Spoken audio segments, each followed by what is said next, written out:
روس کا مقابلہ کرنے کے لیے اسرائیل کا سب سے خطرناک ہتھیار اب یوکرین کی سرزمین پر پہنچ چکا ہے۔ زیلنسکی کی تصدیق نے نہ صرف ماسکو کو جھنجھوڑ کر رکھ دیا بلکہ عالمی سیاست میں ایک نیا طوفان برپا کر دیا ہے۔ اب سوال یہ ہے کہ کیا پیٹریاٹ میزائل سسٹم روسی حملوں کو روک پائے گا یا پھر یہ جنگ ایک نئے موڑ پر داخل ہو چکی ہے؟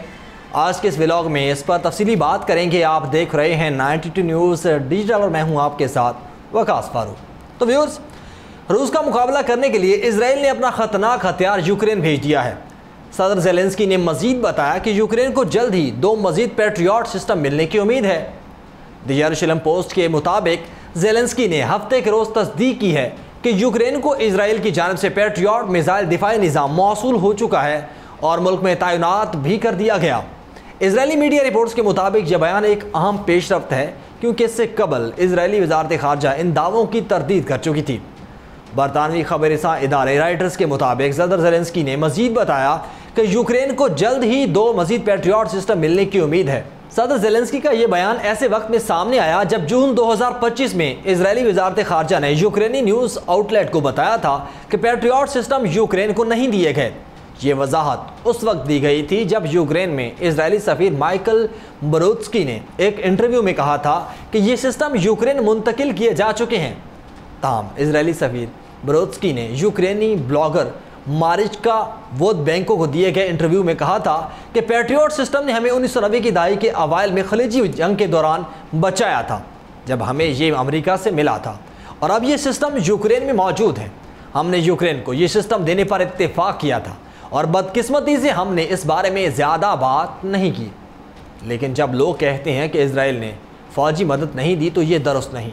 نومبر 2024 میں صدر زیلنسکی نے امریکی چینل فاکس نیوز کو ایک انٹرویو میں کہا تھا کہ اسرائیل روسی صدر ولادیمیر پوٹن سے خوف زدہ ہے۔ زیلنسکی نے بتایا تھا کہ انہوں نے یورپی اور امریکی حکام سے اپیل کی تھی کہ میری اسرائیل سے مدد دلوانے میں مدد کریں، خاص طور پر فضائی دفاعی نظام کے حوالے سے، اور واضح رہے کہ یوکرین 2022 سے روسی حملے کا سامنا کر رہا ہے، مسلسل فضائی حملوں سے محفوظ رہنے کے لیے جدید دفاعی نظام کی تلاش میں ہے۔ پیٹریاٹ سسٹمز کو فضائی دفاع کے سب سے مؤثر ہتھیاروں میں شمار کیا جاتا ہے اور ان کی فراہمی ایک اہم اسٹریٹجک پیش رفت تصور کی جا رہی ہے۔ اسرائیل کی جانب سے انکار کے بعد اب زیلنسکی کی تصدیق سے بین الاقوامی سفارتی حلقوں میں نئی بحث چھڑ گئی ہے کہ آیا یہ فوجی تعاون اسرائیلی پالیسی کا حصہ تھا یا کسی انفرادی فیصلے کے تحت عمل میں آیا۔ ادھر روس نے یوکرین کے دارالحکومت پر حملہ کر دیا جس میں 4 افراد ہلاک اور 27 زخمی ہو گئے۔ یوکرینی حکام نے کہا کہ روس کی جانب سے یوکرین کے دارالحکومت کی پر حملے کے نتیجے میں کم از کم 4 افراد ہلاک جبکہ 27 زخمی ہوئے۔ اب حکام کا کہنا ہے کہ ملک کے مختلف ریجنز بشمول زاپوریزیا ڈرون سے حملے کیے گئے جس میں 3 بچوں سمیت 16 افراد کے زخمی ہونے کی اطلاعات ہیں۔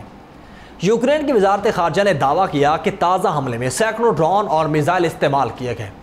روس نے فی الحال اس پر کوئی تبصرہ نہیں کیا۔ یوکرین کے صدر ولادیمیر زیلنسکی نے خبردار کیا تھا کہ روس صرف ان کے ملک پر حملہ کر کے نہیں رکے گا، اس لیے روس نیٹو میں مختلف ممالک کی فضائی حدود کی خلاف ورزی کر کے ان کی فضائی طاقت جانچ رہا ہے۔ اقوام متحدہ سے خطاب کرتے ہوئے روسی وزیر خارجہ سرگئی لاوروف کا کہنا تھا کہ ان کا ملک یورپی یونین یا پھر نیٹو کے رکن ممالک پر حملہ کرنے کا کوئی ارادہ نہیں رکھتا، لیکن ماسکو کے خلاف کسی بھی جارحیت پر فیصلہ کن جواب دیا جائے گا۔ لاوروف کا کہنا تھا کہ مغربی ممالک کی طرف سے روس کو دی جانے والی دھمکیاں بڑھتی جا رہی ہیں۔ روس کے وزیر خارجہ سرگئی لاوروف نے کہا کہ مختلف ممالک کے درمیان خود مختارانہ برابری کے اصول کی کھلی اور وسیع خلاف ورزیاں انصاف پر اعتماد کو مزلزل کرتی ہیں اور بحرانوں تنازعات کو جنم دیتی ہیں۔ انہوں نے اقوام متحدہ کی جنرل اسمبلی کے 80ویں سالانہ اجلاس کے عام مباحثے میں خطاب کرتے ہوئے مغربی ممالک پر الزام لگایا کہ وہ طاقت کے استعمال یا اس کی دھمکی نہ دینے کے اصول کی بارہ خلاف ورزی کرتے آئے ہیں۔ انہوں نے اس اصول پر مکمل عمل درآمد کی ضرورت پر زور دیا تاکہ فوجی طاقت، آبادی، رقبے یا معاشی حجم سے قطع نظر تمام ممالک عالمی نظام میں اپنا جائز مقام حاصل کر سکیں۔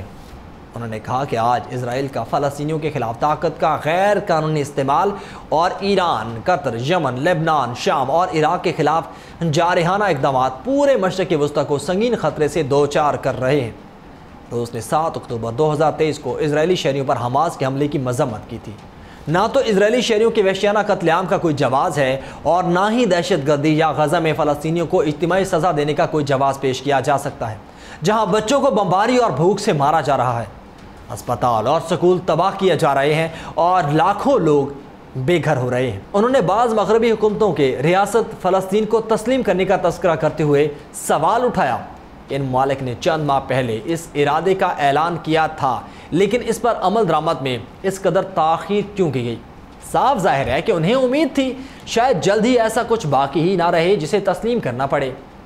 وزیر خارجہ لاوروف نے کہا کہ ان کا ملک یوکرین تنازع کی بنیادی وجوہات کو حل کرنے کے لیے مذاکرات کے لیے اب بھی تیار ہے۔ روس کی سلامتی اور اس کے مفادات کو قابل اعتماد طریقے سے یقینی بنایا جانا چاہیے۔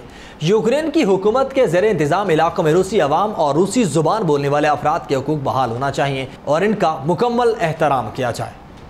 روس اس بنیاد پر یوکرین کے لیے سلامتی کی ضمانت پر بات چیت کے لیے آمادہ ہے۔ انہوں نے کہا کہ ان کا ملک امریکہ کے ساتھ بات چیت جاری رکھنے کی امید رکھتا ہے اور موجودہ امریکی انتظامیہ یوکرین کے بحران کو حقیقت پسندانہ طور پر حل کرنے میں مدد دینے کی خواہش مند نظر آتی ہے۔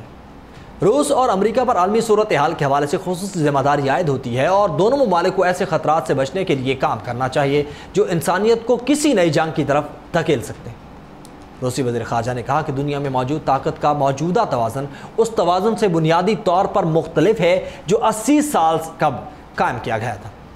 سلامتی کونسل میں اصلاحات کا معاملہ انتہائی اہمیت کا حامل ہے اور ان کا ملک ایشیا، افریقہ اور لاطینی امریکہ کی نمائندگی میں توسیع کی بھرپور حمایت کرتا ہے۔ اقوام متحدہ کے سیکرٹری جنرل انتونیو گوتریس کی جانب سے اقوام متحدہ میں جامع اصلاحات کی تجویز پر بات کرتے ہوئے انہوں نے کہا کہ روس اس تجویز پر کھلی بحث کے خلاف نہیں بلکہ اس کا مقصد اقوام متحدہ کو اس کے منشور میں درج بنیادی اصولوں کی طرف واپس لانا ہونا چاہیے جنہیں مغرب کئی برسوں سے اپنے خود ساختہ قوانین پر مبنی نظام سے تبدیل کرنے کی کوشش کر رہا ہے، اور یہ ضروری ہے کہ اصلاحاتی عمل شفاف انداز میں تمام رکن ممالک کی شمولیت سے اور ان کے مفادات کو مدنظر رکھتے ہوئے انجام پائے۔ تو ویور، سوال یہ ہے کہ اسرائیل کا پیٹریوٹ سسٹم یوکرین کو بچائے گا یا روس کو مزید غصے میں دھکیل دے گا؟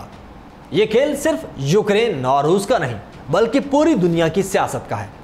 فیصلہ تاریخ لکھے گی کہ جیت کس کی ہوگی۔ آج کے اس ولاگ سے مجھے دیں اجازت، اللہ حافظ۔